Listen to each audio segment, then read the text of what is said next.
Good morning, good afternoon, good evening to everyone. A very warm welcome to the third edition of our Road Safety Building Capacity Building Program. Just before we get started, Chris, if you don't mind moving to the next slide.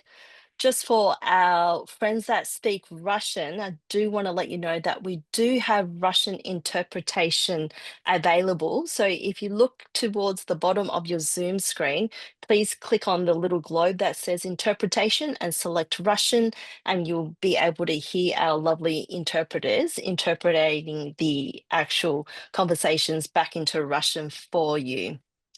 So once again, a very big welcome to everyone to this third edition of the Road Safety Capacity Building Program. For those that have joined us before, you'll understand that this webinar series is kindly supported by the Asia Pacific Road Safety Observatory, the APRSO, and the Central Asia Regional Economic Cooperation CAREC program, and the Asian Development Bank. And the funding that is used to support this series was kindly provided by the Japan Fund for Prosperous and Resilient Asia and the Pacific, financed by the government of Japan through the Asian Development Bank. So a very warm welcome for those that are joining us for the first time and those that have returned after Series 1 and Series 2. My name is Jessica Trung, and I'm from a company called Lesninger that specializes in Vision Zero planning, and I will be your host for this webinar series. So this is the third edition of the capacity building series that we've been running this year, with this one in particular focusing on financing. And then if we move to the next slide, please, Chris, and you'll see from this schedule, next slide, please, that we have 4 webinars planned from today up until the middle of December, which each session focusing on a different part of financing. And what we want to do is give everyone the opportunity to follow up on the conversations that we had in our conference in September in Manila, and be able to have those conversations and continue those discussions on how we can actually look at different ways of funding road safety and actually learn from each other through case examples and also from different areas of other health sectors as well.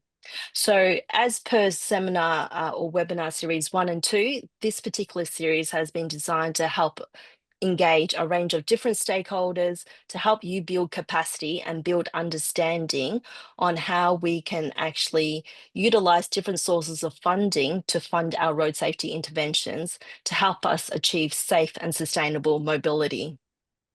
So every 2 weeks up until the middle of December, we'll be focusing on a different area of road safety funding and financing, and we encourage you to join us for each one of those where you can. And of course, we also hope that you'll be able to utilize this opportunity to interact with our speakers, to actually gain a further understanding on the topic of discussion for that particular seminar, and also to interact with each other as well. And if we move to this next slide, please, Chris. So this very first session of our new webinar series is focusing on how governments from around the world actually fund their road safety work. As you can see from this slide, we have a number of outstanding speakers joining us to share their experience. So joining us on this webinar today, we've got Samantha Cofield from the Transport Accident Commission in Australia. We also have Stefan Jonsson from the Swedish Transport Administration in Sweden, and very well known to everyone, Pretty Gordon, who is from the Asian Development Bank. We also have Sushil Dakal from the APRSO, and we also have Makajano Islam Tawhid from Bangladesh joining us. So you will have the opportunity to hear from each of these speakers in turn, and also then join us for a question and answer session towards the end of the webinar.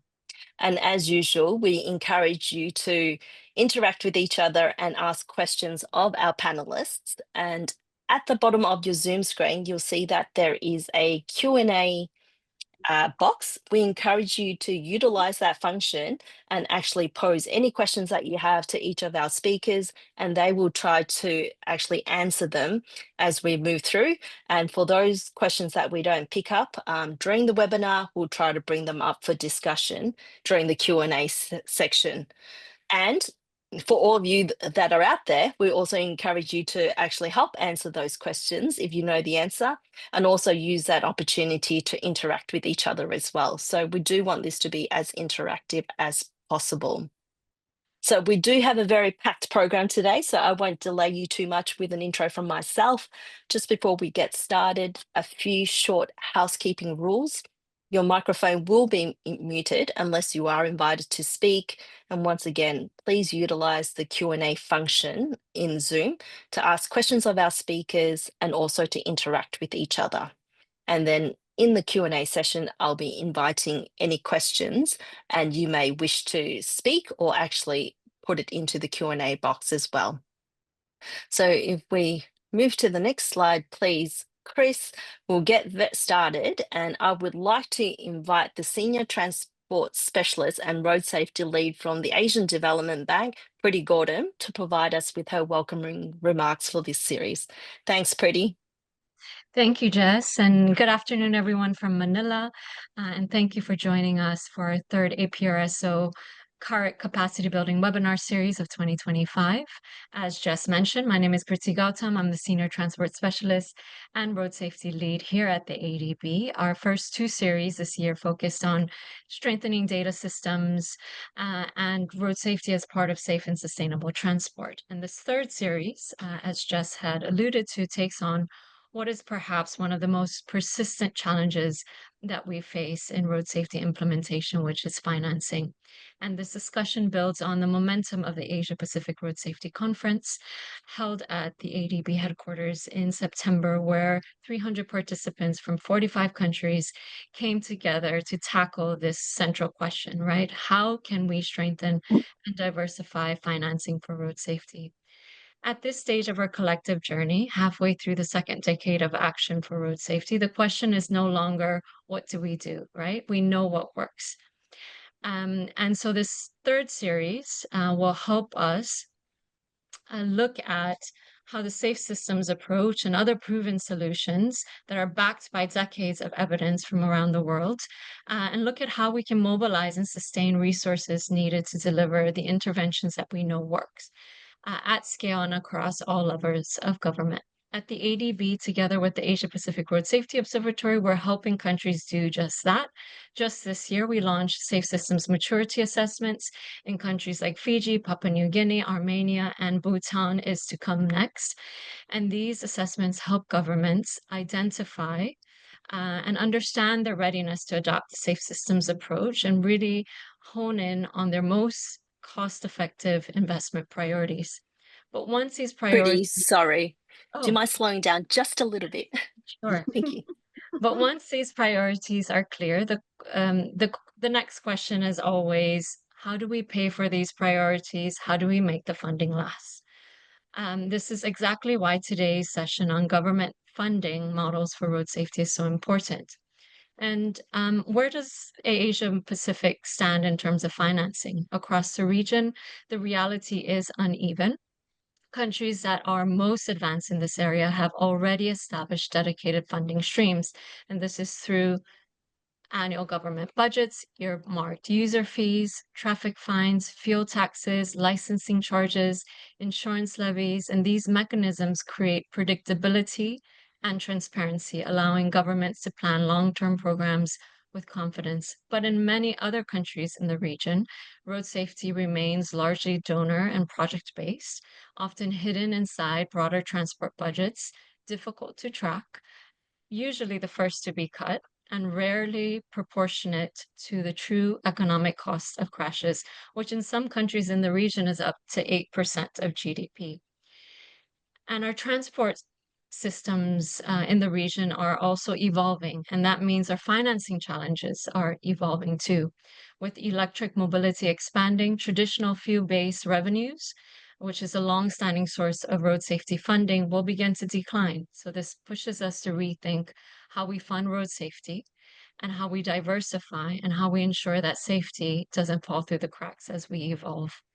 The good news is that we don't have to start from zero. Other sectors have faced similar challenges in health, climate, disaster resilience. We've seen how governments have mobilized large scale, sustained funding for prevention and used pool funds, insurance mechanism, and blended finance to transform short term projects into enduring systems.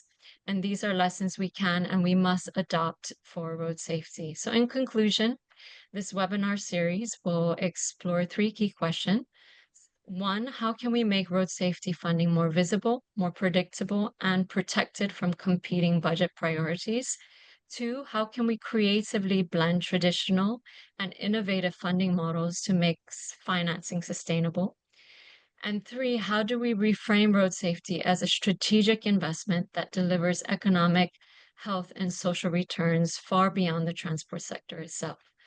At the ADB and through CAREC and APRSO, we're committed to helping countries answer these questions and turning discussions like these into investment pathways that make road safety an integral and funded part of development. So thank you for joining us today and throughout the next few weeks, and for continuing to bring your ideas and your experiences to these shared efforts. Thank you. Over to you, Jess.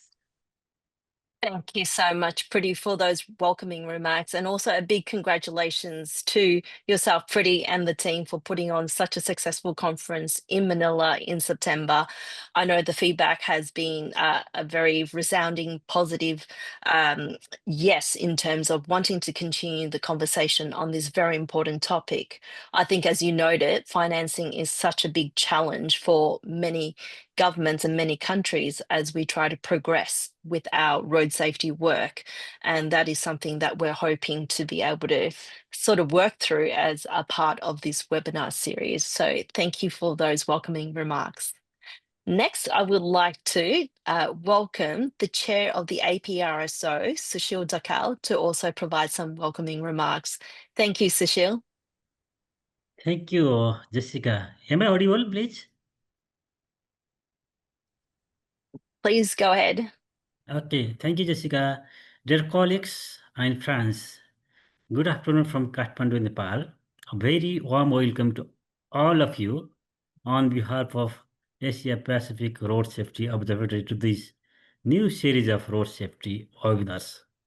As chair of the observatory, I am delighted to open the third edition of our road safety capacity building webinar, which this month focuses on one of the most critical challenges we are facing, that is road safety financing. As Preeti already highlighted, limited and inconsistent funding remains one of the biggest barriers to implementing evidence-based road safety actions across our countries. Through this series, we hope to continue the important conversations we began during the Asia Pacific Road Safety Conference in Manila, where all of you, or most of you, join us to explore ways to close this persistent funding gap. At APRSO, our mission is to help member countries deliver a stronger, safer road system, and we know that adequate and sustained financing is essential to achieving this. In recent assessment we conducted with several member countries, we found that the absence of dedicated and sustainable road safety funding continue to undermine institutional capacity, implementation, and long-term results. To help address these challenges, APRS has been developing a range of new tools and resources over the past, which includes the new APRS website and the innovation of the CAREC crash data report, safe safety maturity assessment in Armenia, Fiji, and the Papua New Guinea, and crash data reviews in the same countries. This diagnostic exercise not only helps countries identifying gaps and prioritize their next step, they also enable governments to target the best use of limited resources, ensuring that investment decisions deliver the greatest safety impact where they are needed most. We all recognize that this conversation cannot stop conferences, or reports. Sustained investment in road safety requires integrating it into broader development priorities such as climate resilience, health, and urban mobility, and working collaboratively across these sectors, including the private sectors. This series will explore how we can diversify funding sources and develop the partnership needed to make that happen. When we first launched the APRSO capacity building webinars, our goal was to respond to member countries' request for more practical support and shared learnings. The first two series of 2025 focused on crash data and the safe, sustainable transport were very well received, with participants noting how directly the content supported their work. We hope you will find this new series on road safety finance equally suitable and relevant. Finally, I want to thank everyone who has made this series possible, including Japan Fund for Prosperous, Resilient Asia Pacific, and Asian Development Bank, and all of you joining today. I encourage you to take part in the discussion, ask challenging questions, and bring back insights that can strengthen the road safety financing and impact in your own country. Thank you very much. Over to you, Jessica. Thank you, Sushil, for those welcoming remarks. And I thank you also for highlighting all the resources that the APRSO has developed over the past years to help member countries with their road safety efforts. And I would like to encourage everyone to jump on the APRSO website and check out some of the resources that Sushil mentioned in his opening remarks, because they are very useful and you might find them helpful in your everyday work in road safety as well. And as many of you often ask, will the recordings and the presentations from these webinar series be made available? They will be at the end of each session and at the end of the webinar series. They will be made available on the APRSO website for you to be able to review and share with your colleagues as well. So once again, Sushil, thank you for your opening remarks. Fantastic. Well, we'll now move on with our presentations from our expert panelists. And the very first person I would like to welcome is the Executive Manager of Road Safety from the Transport Accident Commission in Victoria, Australia. I've had the pleasure of working with Sam for many years when I was back in Australia, and I'm really glad to have her join us today to share with us how Victoria uses a unique funding model to actually finance its road safety activities. So welcome, Sam, and the floor is yours. Oh, thank you, and thank you everybody, and good afternoon from Melbourne, Victoria, Australia. I'm just going to share my screen a moment, and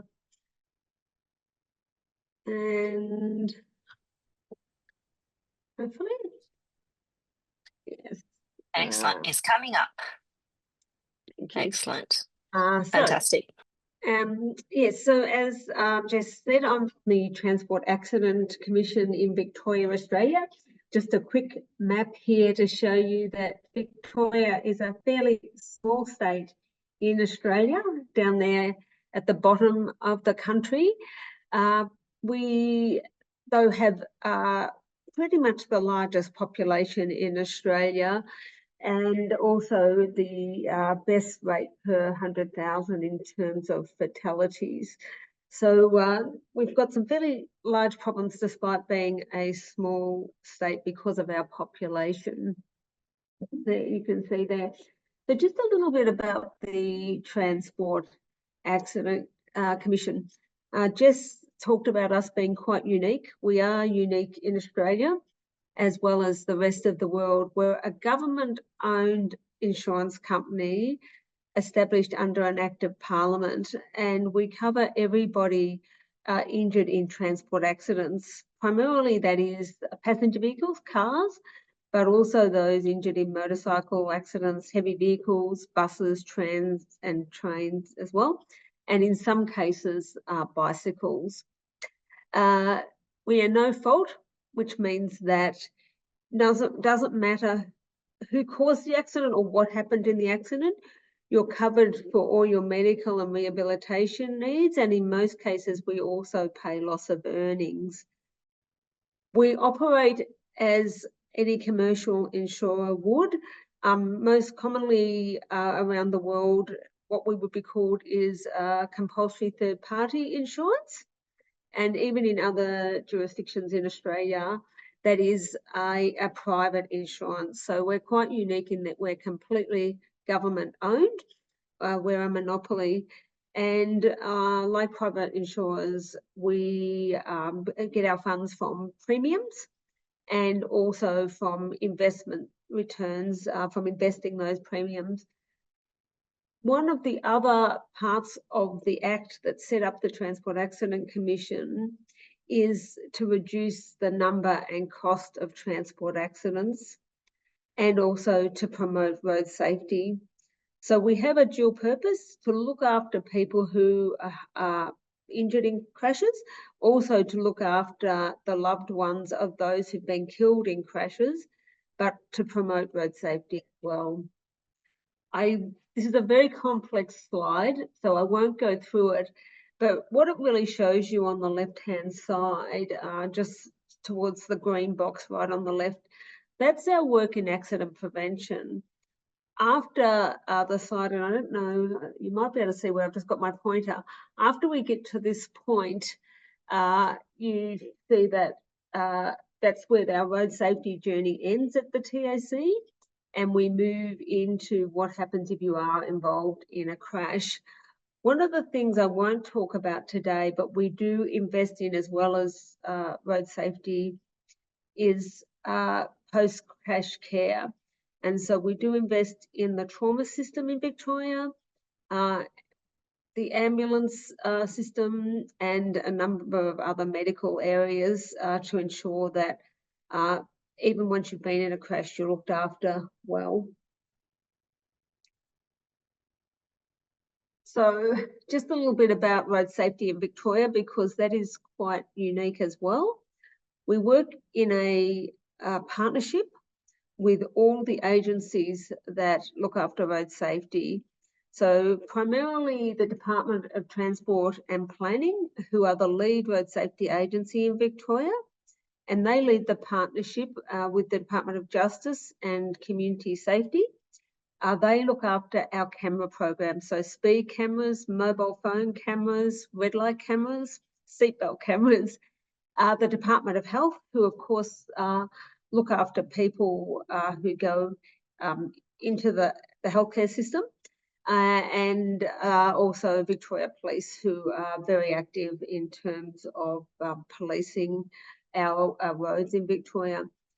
We have our coordination point is the Victorian Road Safety Strategy, and we're currently in a 10-year strategy that goes from 2021 to 2030. And that is feeds into a national road safety strategy across Australia. So we work alone as states primarily, but all of the work of each state then ladders up to a national road safety strategy. Like most jurisdictions around the world, we've adopted the World Health Organization targets. So we have a 50% target, 50% reduction in deaths and serious injury target by 2030, and by 2050 we hope to see nobody killed or seriously injured on our roads. At the TAC, we have been investing heavily in road safety for a long time, and so what I'm going to talk to you about in a minute, it's very enduring work. It has the Transport Accident Commission commenced in 1987, and our road safety work in earnest started probably closer to 88, 89.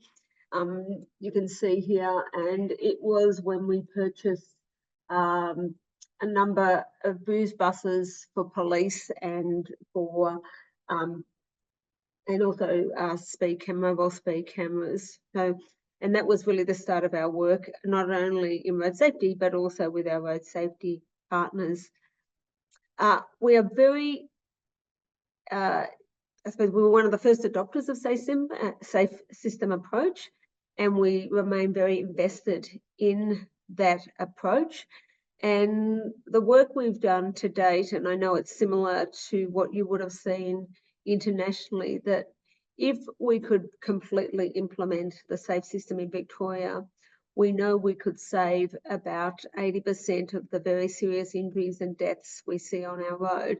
So it is a very big motivator for us to continue to do our work specifically addressing the safe system.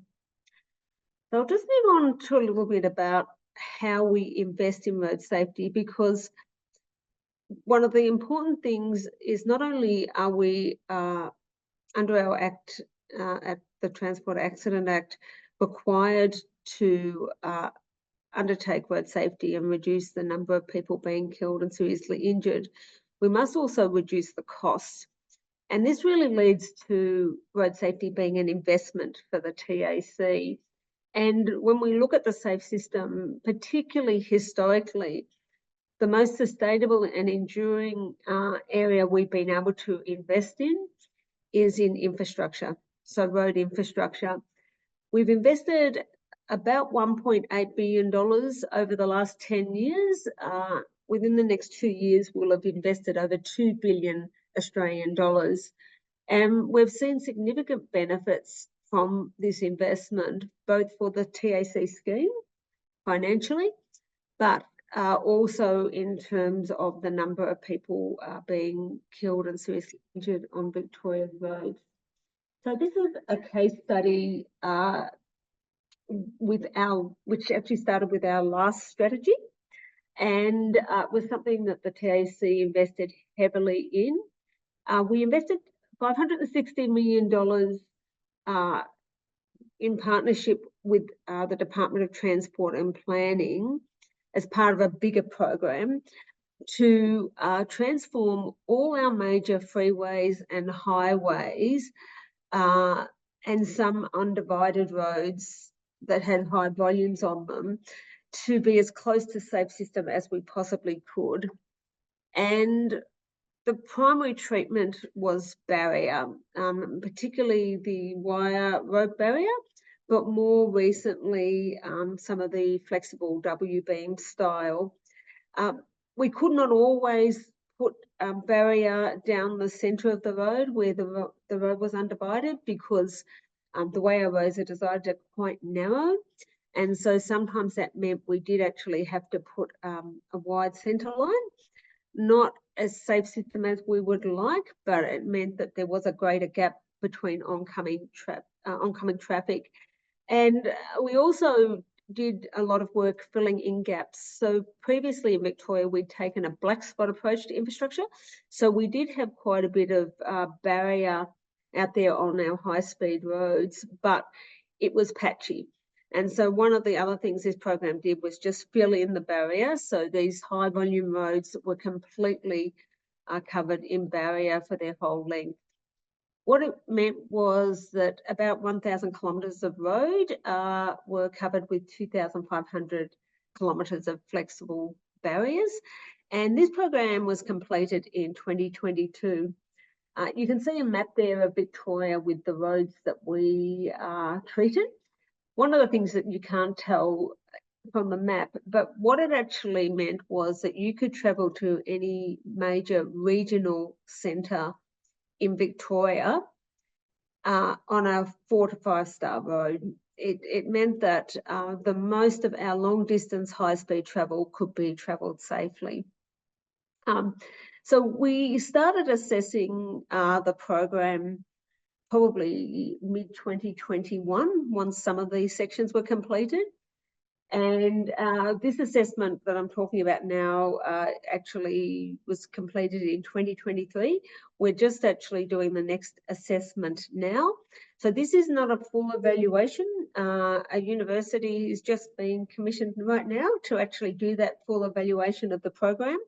But this is an ongoing assessment we are making to make sure that what we are investing in is delivering the results. What we've seen is that there are major reductions in police reported casualties.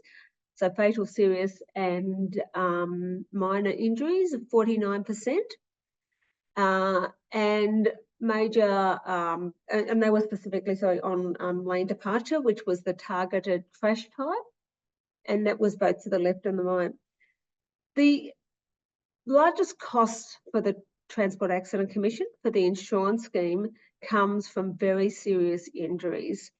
We can be paying somewhere between $1 million and $16 million per very serious injury.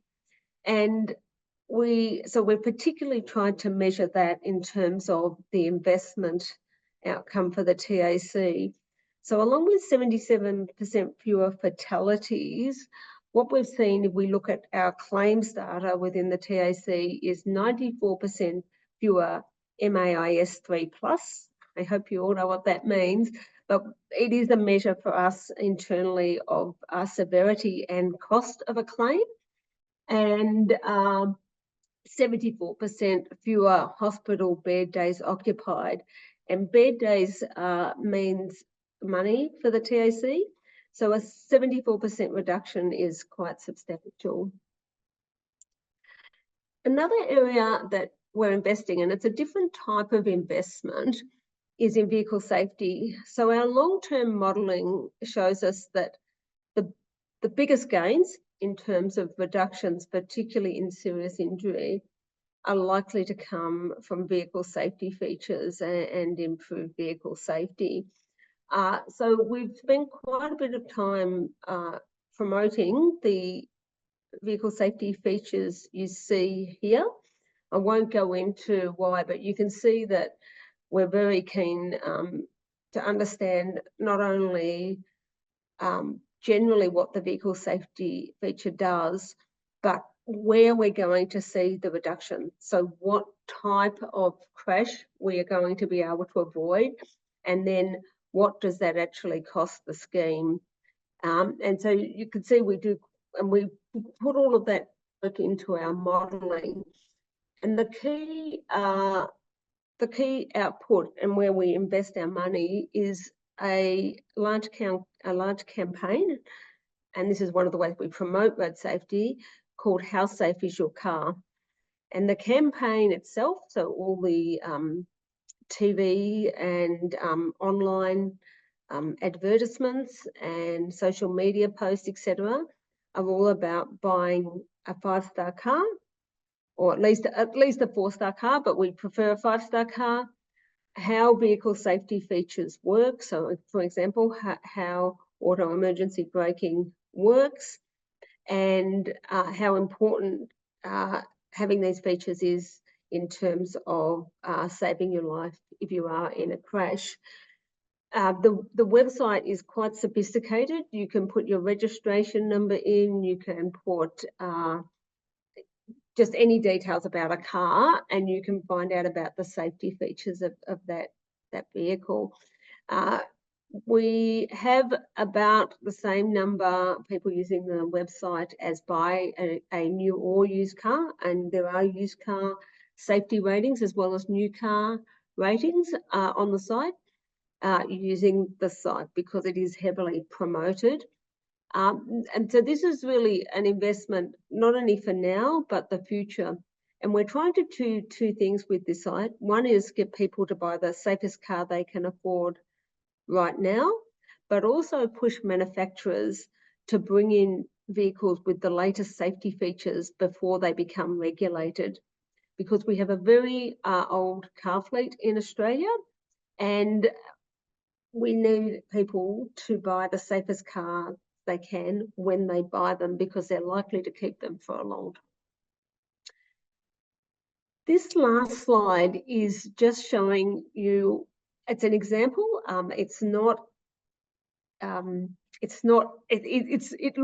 fairly real in terms of what it's showing you, but because we get all of our investment plans approved by the TAC board and cabinet, the Victorian government's cabinet, I can't show you the actual, but this is an example of when we invest in road safety, what we're looking at. So this particular investment was for an infrastructure program delivered over 4 years to 2025, and a program looking at speed and mobile phone cameras over 5 years.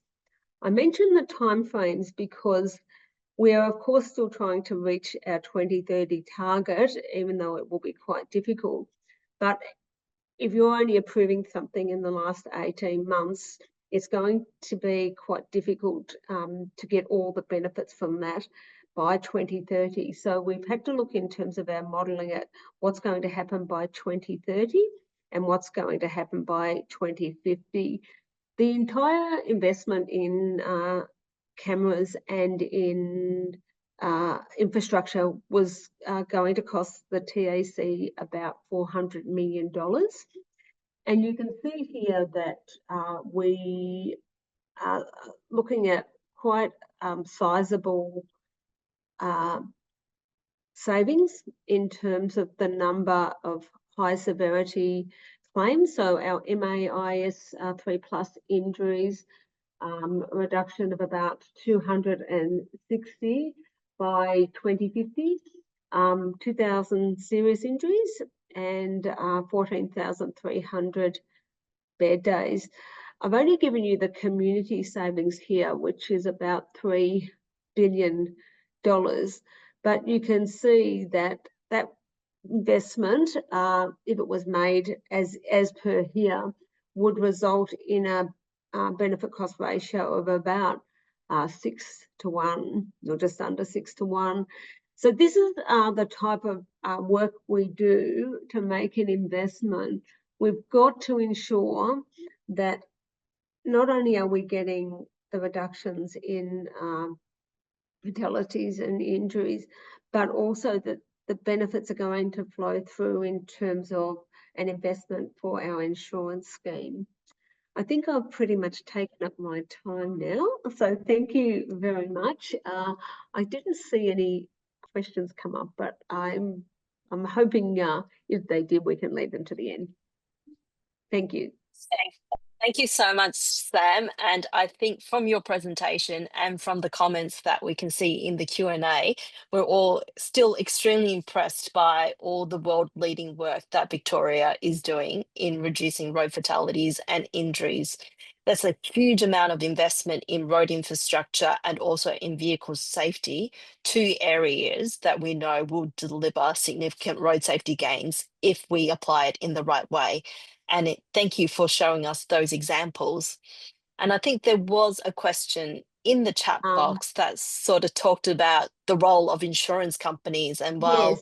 I think the participant was probably talking more from a private sector sort of perspective, hopefully from Sam's presentation, you also got a taste for how insurance from a government perspective can also be utilised to help fund road safety activities. And this is quite a unique scheme globally. There's only probably TAC is probably only one of two or three globally that uses insurance premiums to fund road safety activities. And maybe, Sam, we can come back to this in the Q&A segment later, because I think I've got a few questions that I would like to pose to you.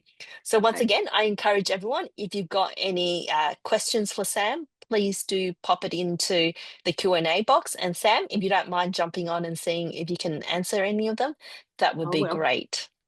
Thank you so much again, Sam. Okay, bye-bye. Great. Now, before we move on to our next presentation, Chris, can I please ask you to bring up the very first poll question?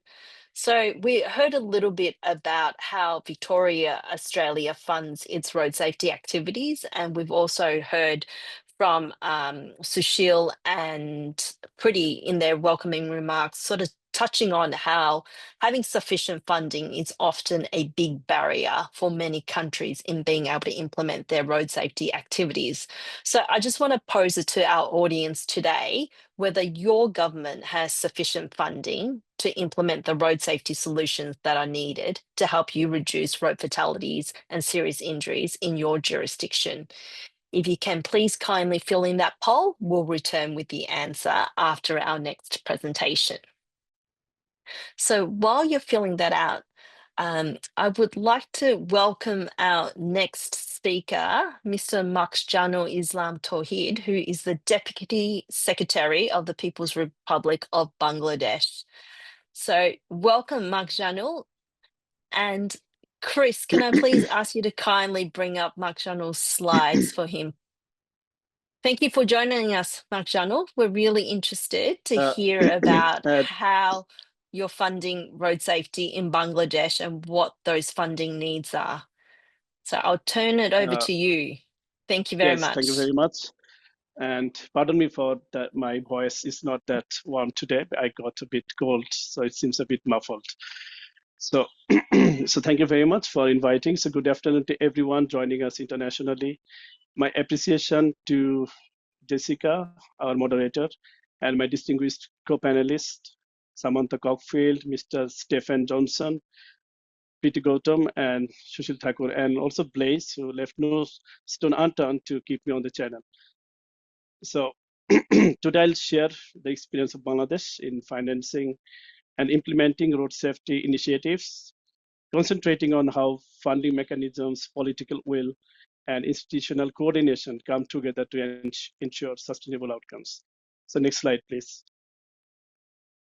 So in Bangladesh, so I'll basically focus as it's guided on three particular topics.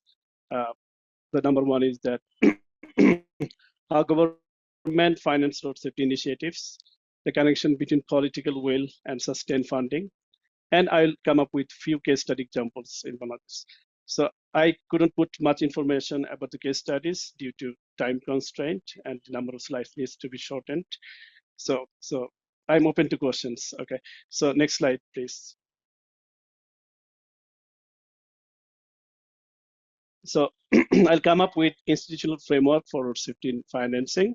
So we have a few government organizations like Planning Commission, which APRSO approves and monitors road safety projects through Physical Infrastructure Division, and we have Finance Division that allocates government budget for road safety projects via annual development plan, and it also provides viability gap financing, which we call VGF for PPP schemes. So I'll elaborate on them later. And to manage and channelize the foreign finance, we have Economic Relations Divisions. In acronym, we say it ERD. And we have the dedicated ministry, Road Transport and Highways Division, that leads implementation. So it has few departments like Roads and Highways Department. We have BRTA, Bangladesh Road Transport Authority, and Bangladesh Road Transport Corporation. Aside from that, we have City Corporation and Bangladesh Police and Ministry of Health, who also work for road safety right in Bangladesh. And we have Public-Private Partnership Authority, so PPA, which oversees which oversees and integrate public-private finances. It makes things all together to make it impactful and finance for the road safety initiatives. And we have ACNEC that actually approves the road safety project, not only road safety project, also the other projects. Okay, so next slide, please.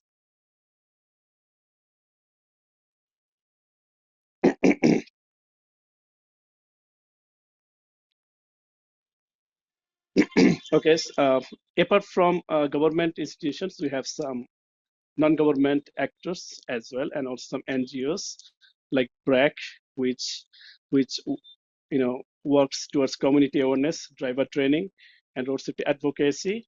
Then we have Bangladesh Red Crescent Society as well. Then Work for Better Bangladesh, who looks after the pedestrian safety and urban mobility. And we have Accident Research Institute under BUET, Bangladesh University of Engineering and Technology, that actually dedicates to data analysis and policy recommendation. And some private sector institutions as well that devotes its activities towards driver training, insurance, and fleet operators, right? That actually help us promoting road safety things in the country. So next slide, please. Now I'm coming back to our course, most important slides that is actually meant to be discussed today. So I want to speak about how government finance road safety in Bangladesh, right? So we have 5 agencies that actually is responsible to financing road safety things. Like we have public budget, right? So finance division manages it, as I said earlier. Then we have development partner like World Bank, ADB, COICA, and GRSP. We have some initiatives like G2G partnerships with few countries like Japan, Korea, India, and China.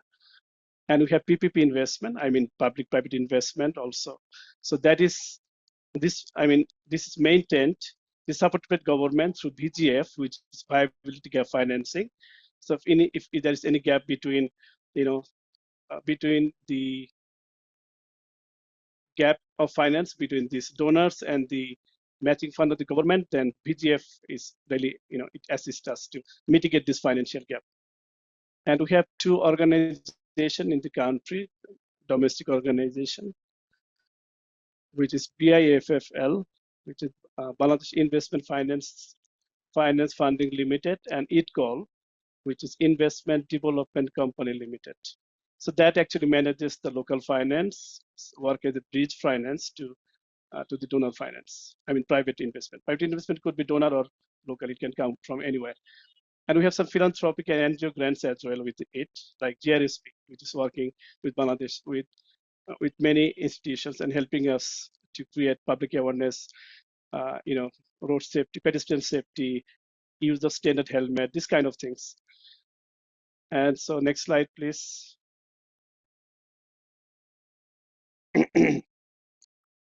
Now I have to speak about how donors, I mean, the development partners assist us with this finance, right? That's some process we need to maintain. So the typical process begins when a development partner process support to the ERD. ERD informs the relevant ministry, often RTHD, which is the key ministries for road safety in Bangladesh, which directs its relevant agencies such as Roads and Highways Department, BRTA, to prepare a preliminary development project proposal. We call it PDPP. And the PDPP includes the basic financing information and tentative donor contribution and GOV counterpart fund. And okay, so after the PDPP, so then PDPP is reviewed by ERD and Planning Commission. When it's reviewed and approved, then it is put to the ERD again to confirm the finance for that particular project. So could you go to the next slide, Jessica? So after that, the development partners such as World Bank, ADB, COICA, or anybody propose financing through the Economic Relations Division. Then ERD discusses project scope with the relevant ministry. The ministry instructs implementing agencies to prepare a concept paper. Oh, sorry, sorry, next slide, please. Sorry, I'm done with that slide. Sorry. So finance negotiate finance terms with the development partner. So the agreement defines the total cost disbursement mechanism, repayment schedule, and responsibilities of each party. So it eventually needs to be signed by tripartite entities like ERD, development partner, and concerned ministry, right? And after the negotiation is done, a detailed project proposal is prepared. So including the technical, financial, and procurement details. So it has all the detailed design, so component-wise cost and everything. So it needs to be reviewed by ERD and Planning Commission again for finally approval in the ACNIC, right? So before the ACNIC meeting, we have a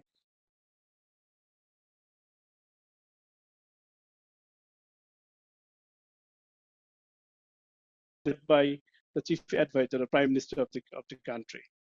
And if I want to talk about the fund flow mechanism, so we have 3 types of fund flow mechanism in our country.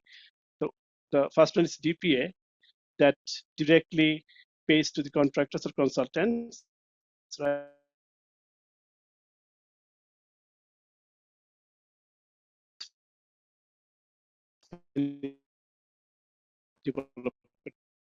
Planning actually combines loan capacity building.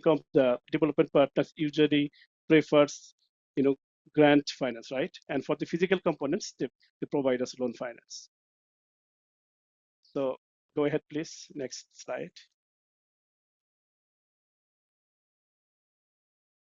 So if you talk about examples of road safety projects in Bangladesh, the first and the most prominent one that is currently being executed is Bangladesh Road Safety Project. So, and it's a multiple agency project, right? It integrates Roads and Highways Department, BRTA Police, Ministry of Health and Family Welfare. So this is a very important project. I'll elaborate it in the case study section. And by the ADB, you have regional road safety program. So that's the combination of loan and technical assistance. As I said before, for the technical assistance, they provide grant, right? And COICA has also comes up with this, projects like road safety capacity building project. That is an entirely grant project. And GRSP is basically assisted by Bloomberg. So that looks after enforcement and something. Okay. So next slide, no problem. So another type of model that is government to government financing that actually that provides concessional loan. So it is maintained by joint commission, right? So we have Bangladesh has agreed signed with few countries like Japan, Korea, China, and India. So it's increasing in the course of time. Okay, so you can go to the next slide. I'm going a bit fast because I have time constraint. Okay, and pardon me for the voice today. And another, the technical, that's technical and highly sophisticated scheme in Bangladesh, right? So the PPP financing for road safety is very important, right?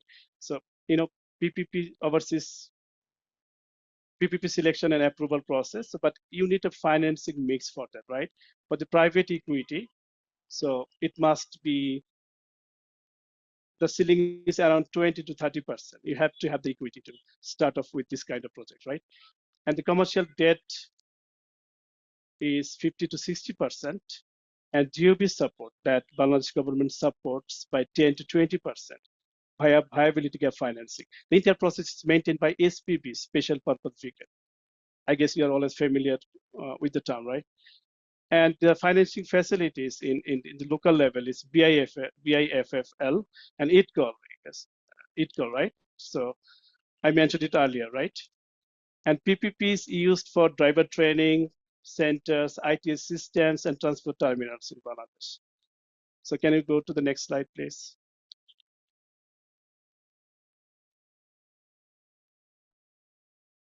And the last one is GOV funded project. So that is entirely fully funded by government through the annual development plan. So government allocates a specific fund each year for road safety project and road safety related project. In fact, project programs and initiatives is included in this, in this criteria.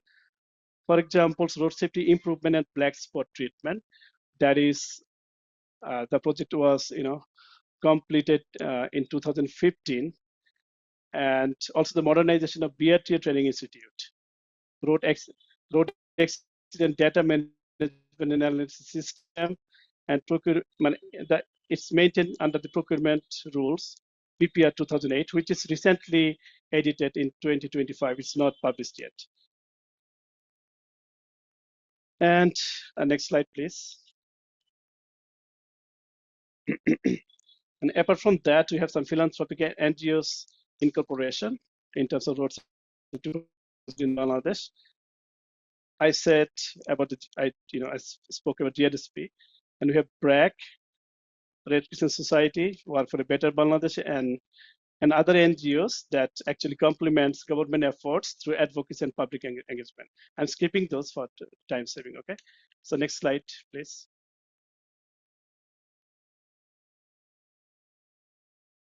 Then another important issue to discuss about is political will and sustained funding. So government is very keen in this regard. So road safety has been prioritized in the 8th five-year plan of Bangladesh and also Delta Plan 2100. So strong political leadership has made it possible to align policy and finance through Finance Division, Economic Relations Divisions, and the Planning Commission. This political leadership has also initiated reform toward a dedicated Road Safety Act and agency for sustained institutional focus. So can you go to the next slide? You know that we have already Road Transport Act 2018 is in place, which replaced the outdated Road Safety 1983 ordinance, which is really old, right? So in 2018, it was replaced for good, right? So the new act integrates stronger provisions for driver licensing, vehicle fitness, penalties, and passenger safety. It defines accountability for vehicle owners, operators, and drivers. So it is followed by road transport rules, which was published in 2022. So that actually makes the act more functional, right, and more tangible towards, right, providing punishment, providing safety standard, and everything. And Bangladesh observes 22nd October as the Road Safety Day each year. So that is a testament, it's an evidence that we are very serious about the road safety recently. And that's not all. In fact, so we are working for a road safety policy and a separate road safety agency. So we hope that by 2027, we'll be able to complete it. So can you go to the next slide? So next again.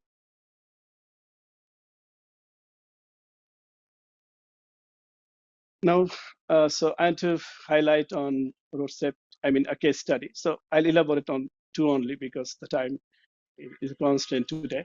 So Balance Road Safety Project, it's funded by World Bank and GOB. So it's a concessional loan, and there's a GOB matching fund around $5 million, $3 million, in fact, to be precise. So it emphasizes on black spot treatment, enforcement, and post-crash care, right? And it also concentrates BRT modernization, digital licensing, black spot treatment, vehicle fitness, and driver regulation reforms, post-crash trauma response system, which is really unprecedented in Bangladesh in terms of we have a kind of indifferent attention on that matter. And also capacity building across the various departments. So for that project, we have been awarded the Hart Schaefer Road Safety Award 2024 for innovation. And this is the first in this kind in South Asia to fully apply the safe system approach. But then the challenge remains because the is not enough, and the interagency coordination delays and sustainability of data systems. World Bank initially placed 700 million, but I think 360 million is recently has been recently spent on this project, right? So we are hoping for the remaining fund. So I'll highlight on another project that is fully funded by GOB. GOB means Government of Bangladesh to make it clear, to clarify. GOB Black Spot Treatment Project is fully ADP funded. ADP means Annual Development Plan of Bangladesh government. So, and there's a high impact of this project. So we have achieved 35 to 40% crash treated sites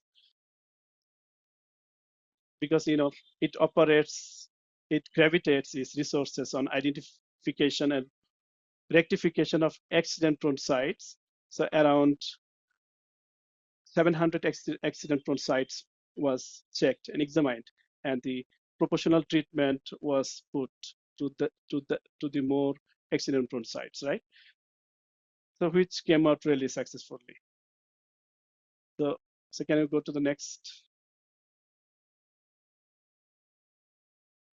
And if I talk about challenges and opportunities, challenges remains institutional overlaps and limited coordination. Data and capacity constraints is there, and behavioral and enforcement challenges from the drivers, from the pedestrian, and from all walk of people. That is a huge challenge. And in terms of opportunities, we have digital enforcement and ITS is, it's presently carried out by the assistance of COICA, and also government is also providing the bridging fund for that. And since we have PPP and blended financing for infrastructure, that is helping a lot. And the most important thing is that safety integration has been operated in all new transport projects of Bangladesh. So can you move on to the last slide, conclusion? Oh, sorry, lesson from Bangladesh. I can highlight on that as well. So, we have strong institutional and financing framework that ensures accountability, and we have a multi-source financing model. As I said before, that we have 5 agencies working together, right, for the road safety. And political leadership is evident, right? Evident, it's quite clear that that is working. And Bangladesh's model demonstrates how coordinated institutions can deliver results.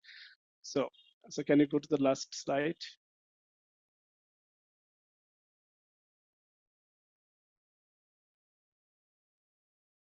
In conclusion, Bangladesh's experience demonstrates that leadership, diversified financing, and institutional synergy can transform road safety from an isolated project into a national mission, right? Road safety has become a national priority in the last 10 years. And we are very much keen to align our activities with SDG 3.6 and also other relevant SDG targets and goals. So as Bangladesh works toward road safety agency, a separate agency, as I mentioned before, and expands its multi-sector financing base, our aim remains clear. Every dollar invested translates into lives saved, right? Okay, so to conclude, I especially thanks again Jessica and my fellow speakers for their collaboration and insights, and I beg apology for my voice today. I've got a cold, so I can't speak well. Thank you very much for inviting. Thank you so much for that very comprehensive presentation, Mark Janul. And I think it's a great example. I think often we have a lot of examples from high-income countries on how we finance road safety, but I think this is a very good example from a low-middle-income country that, yes, there may be barriers, but there are also a lot of financing options that we need to sort of investigate. And Bangladesh is a very good example of the different types of funding mechanisms that may be available if we sort of share awareness about them. So Mark Janul, thank you very much for that presentation, and we'll bring you back for the Q&A section. Yes. Excellent. Just before we move to our very last speaker, Mark, Chris, can you please bring up the poll results from the very poll question in terms of whether the governments of the participants that are joining us online today, whether they have sufficient funding to implement their road safety solutions. And I think in line with previous discussions and the conversations that we had in the conference in September in Manila, that most jurisdictions are facing a barrier in terms of funding. 51% of participants feel that their governments don't have sufficient funding to be able to advance road safety, and some have partially.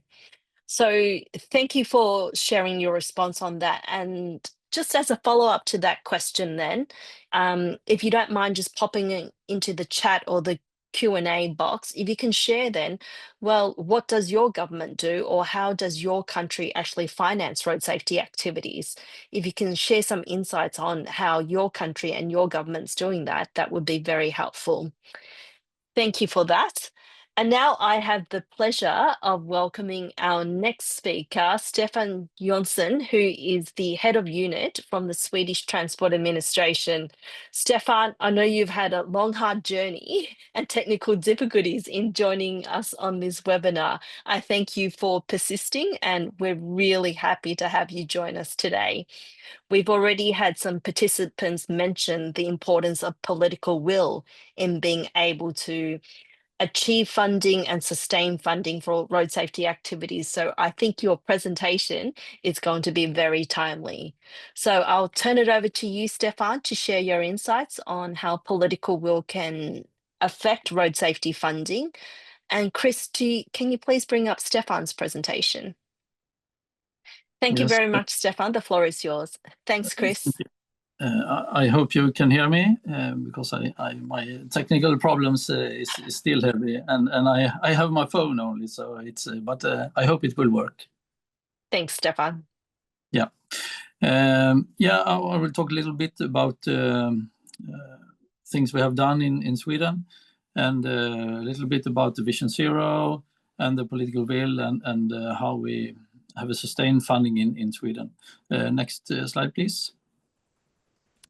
And the Vision Zero is, many of you know that maybe, but the Vision Zero is an ethical standpoint, and we put the human in the center, where we have gone from a traditional view of road safety, where accident is a problem, to the problem that we face now and we see is the fatalities and serious injuries, and we see the humans as people, or humans as who makes mistakes and are fragile for violence, and the responsibility goes from the road user to the system designers, and we want to achieve less serious injuries and no fatal accidents, actually. But although the human stands for 100% more or less about the accidents, the countermeasures are not within the human. That's a very important knowledge for us. And next slide, please. The Vision Zero was actually decided in the Parliament in 1997. So there is a very good platform for us that the politicians have taken this decision that no one should be killed or seriously injured within the road traffic system. And this has helped us because the government have set policies for how many lives we should save until a certain year, and we have a system where we measure our indicators and follow them very closely. Next slide, please. And here is examples of our systematic work with performance indicators. We measure some indicators within the infrastructure, where we have mid-lane barriers, or we have safe crossings, or we have a safe roadsides, or we have low-speed areas. And we also measure to the left-right upper. You can see our road safety cameras. And then we also have other performance indicators like the NCAP, how big amount of our vehicles are 5 stars in Euro NCAP, and this is very important for us because now it's I would say it's the thing that drives the safety most in Sweden right now. It's the safety of vehicles, because we don't do that much infrastructure countermeasures right now. And then we have some performance indicators that are towards road users, compliance of road users, and that is, of course, they should comply with speed, and they should have safety equipment like helmets and so on. But if they don't comply, the responsible goes back to the system designers. So then we and other system designers, on the next slide, next please. These are some of the stakeholders and system designers in Sweden, like the ministry on the upper level, different ministries, justice, finance, infrastructure, employment, and then we have the authorities in Sweden, like the Swedish Transport Administration, which I work in, and we have the Swedish Transport Agency, which works with traffic regulations, and we have the police, and we have others, and then we have a third layer of local communities, local authorities, and insurance companies, and so on, and NGOs.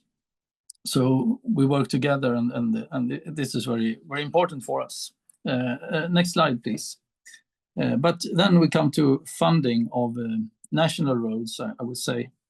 And we have funding from the government, where we have a 12-year national plan for infrastructure. And the plan contains not very much dedicated money for road safety. Only a little less than 5% of our road investments is dedicated to road safety. And we think it's, yeah, like it's been like that for a long time, I would say. And the 5% of the money that we are doing with special treatment for road safety, it's that we are fixing old, bad construction things, but we don't use it so much to do new things, only to fix old bad things. We can take the next slide, please. And don't we want money for road safety? Yes, we do, but we don't want separate money, actually, not in the long term, because if we get money for road safety solely, other business in roads, in the road or in the society will say, okay, you have special money for this, then we don't have to care about doing road safety things. So yes, I think we need some money for temporary for fixing bad things, but in the future, I hope we will get less and less dedicated money for road safety. So I think the solution is to do something else. Next slide, please. So for the future, I would say sustained funding demands integration of road safety in all processes that we are dealing with, like, of course, the policies from the government or from big companies and so on. You have to implement road safety as a natural thing in your own business. Design principles, maintenance, of course, and then we have this consumer driving safety, like NCAPs, where you can push the limit for safer vehicles further all the time, and it's been working very well in Europe, actually, in a way. And then we have private companies, and they have to also do what they can do for their own personnel, but also for other road users when they are on the road and transporting things or goods or people. So if you put those road safety measures into your own business, then I think it would be so much better for the safe road transport system. You can take the next slide. I think it's almost the last one. Yes. And I think also the integration will lead to better road safety. We have a safe system where we have a lot of stakeholders and we have a lot of things that we can do.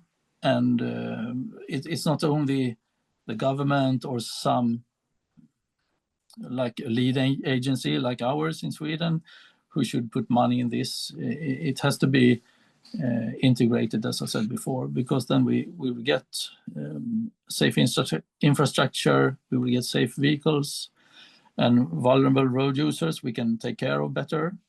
We will have better speed compliance if we engage our other stakeholders than the police and like us or the regulators.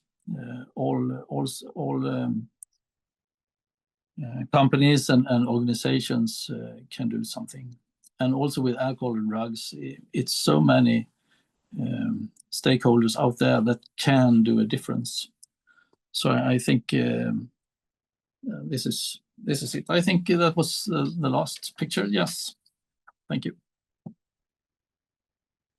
Thank you so much for your presentation, Stefan. And I think in this forum and in a lot of road safety forums, we hear a lot about the safe system approach and Vision Zero, but having you join us and explain that to us, the difference between road safety business as usual versus what Vision Zero safe system road safety really means, I think that is a really important distinction. I think especially where you mentioned, yes, we want road users to comply, but when they don't, the responsibility still falls back onto the system designers. That's you, me, many of us on this call and on this webinar, we're system designers. So where road users don't follow the rules for whatever reason, it's then up to us to come up with the solutions to keep them safe and keep them from injuring themselves. And I think that is the true separation between Vision Zero safe system and doing business as usual in road safety. So thank you for sharing. And I think what you mentioned about integration into other areas of safety, other areas of health is going to be increasingly important for us in road safety. As we know, funding is a challenge in road safety. The more that we can integrate into other areas of work, whether that's maintenance into other areas of health, heart health, lung health, alcohol health, that can also open up other channels of funding for us and make road safety a more sustainable issue in the long term. So thanks for bringing those important issues to light. So thank you for that. Now, I'm going to bring back Sam and Mark Jano as well, so we can have a bit of a Q&A session. So while they're coming back to join us, thank you for those that have entered their answers into the Q&A box on how their government is actually financing road safety. Some of the more common answers that I can see in the chat is through a limited state budget, international aids, loans, and international donations also seems to be a very popular way of financing road safety, and also getting resources through traffic fines and traffic violations are another source of funding for road safety activities as well. So thank you for sharing your thoughts on that. And also, I can see that the Q&A box is really going off with lots of different questions, and I can see a lot of them is actually directed at you, Sam. Oh, I okay. think I can't thanks for answering a lot of them already. But I think what you shared in terms of how TAC funds its road safety activities and how it actually collects the premiums from road users to be able to fund people that are injured in road traffic crashes and all that seems to be of real interest to our participants on this call. Can you elaborate a little bit more on who actually has to pay those premiums? Does that include cyclists, motor scooter users? Who actually have to pay that premium? Yes, so the premium is paid with your registration fees when you register a vehicle. So the premium is only for motor vehicles, and at this point doesn't include e-vehicles like e-scooters or e-bikes, and they're not directly covered by the scheme. So primarily, most of our revenue or our premium comes from motor cars, so passenger cars. And then probably after that, heavy vehicles and motorcycles.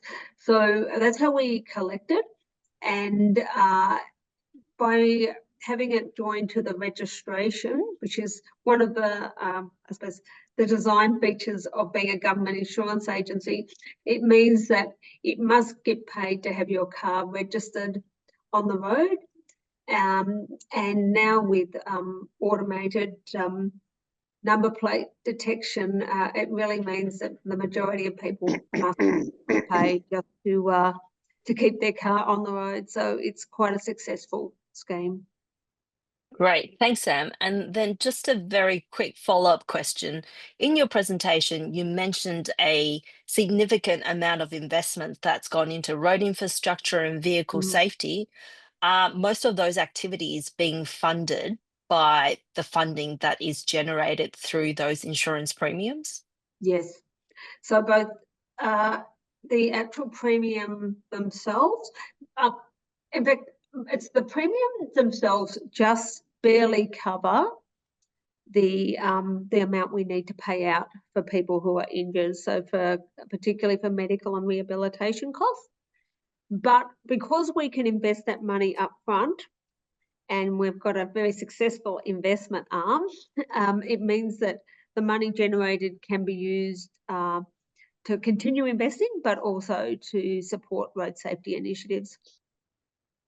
Yeah, and I think that is key, making sure that the money is being invested in a safe way to ensure that there is a sustainable funding source, I guess, for road safety activities.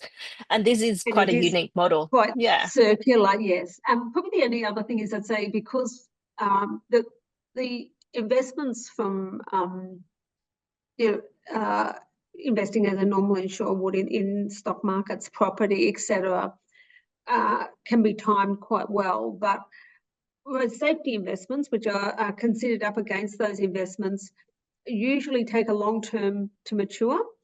So you do need to think a little bit about how long it's going to take to recoup your investment in road safety compared to some of those other investments when you're planning ahead. Great. Thank you so much for that, Stan. And Makajanu, I might just turn to you for a second. We've got a question in the chat from one of our participants, just wondering, like, does the government of Bangladesh actually do any communication campaigns about road safety? Is some of the funding utilized for communication with the community? Yes, government is doing that through BRTA. So government tends to communicate all the time, but the system is not standardized, and it's not can be can be mentioned in the standard benchmark yet, right? But we have in schools and colleges, the government has the government has provided road safety materials, road safety awareness. Pamphlets and documents, and also some documentary, video guides, so that the teachers can display it in front of the students and speak to them about the pedestrian safety, how to cross roads, how to understand and comprehend the signal systems, and what is next government is planning for them, right? So this kind of communication we're maintaining through leaflets and pamphlets and books, some publication. Yeah, and it's the government in Bangladesh that has the main responsibility for road safety. I should be, but it's still not in the place fully, right? But government is recently very keen in and make sure that road safety concern is integrated in all matters of the public, public services, right? So, and it is also integrated in national budget, annual development plan, and also government is constantly communicating with donors and development partners to assist us with more funds and more capacity building projects, technical expertise sharing, this kind of things.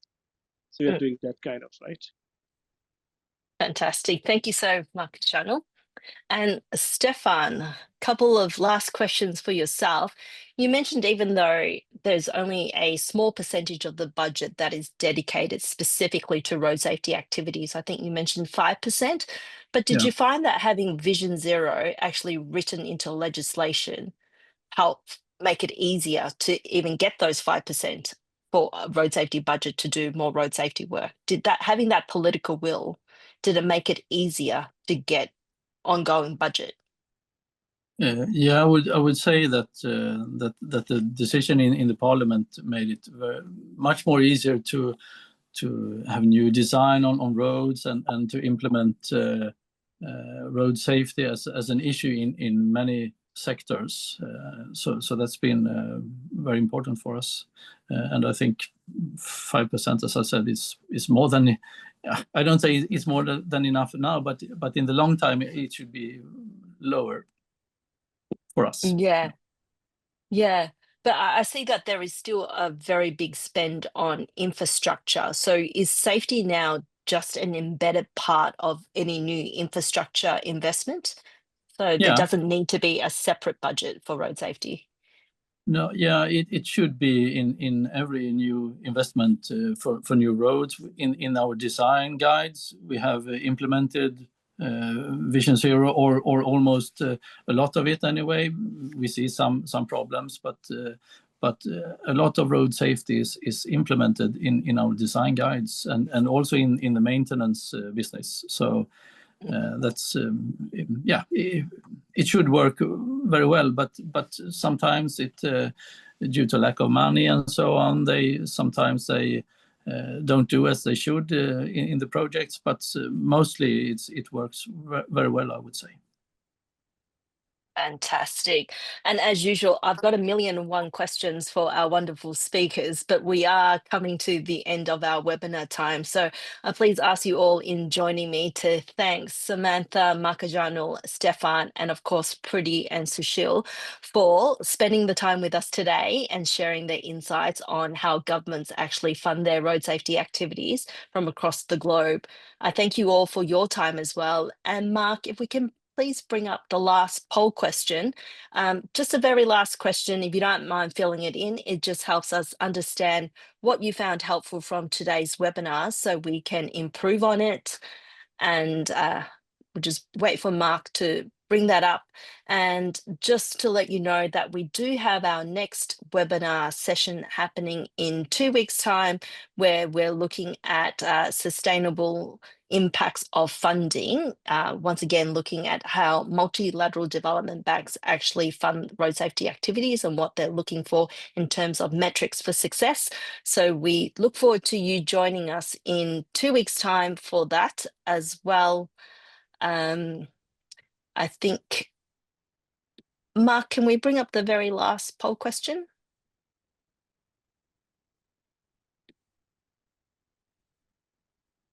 So, excellent. Maybe we'll just leave it at that. Thank you once again to there we go. There's the last poll question.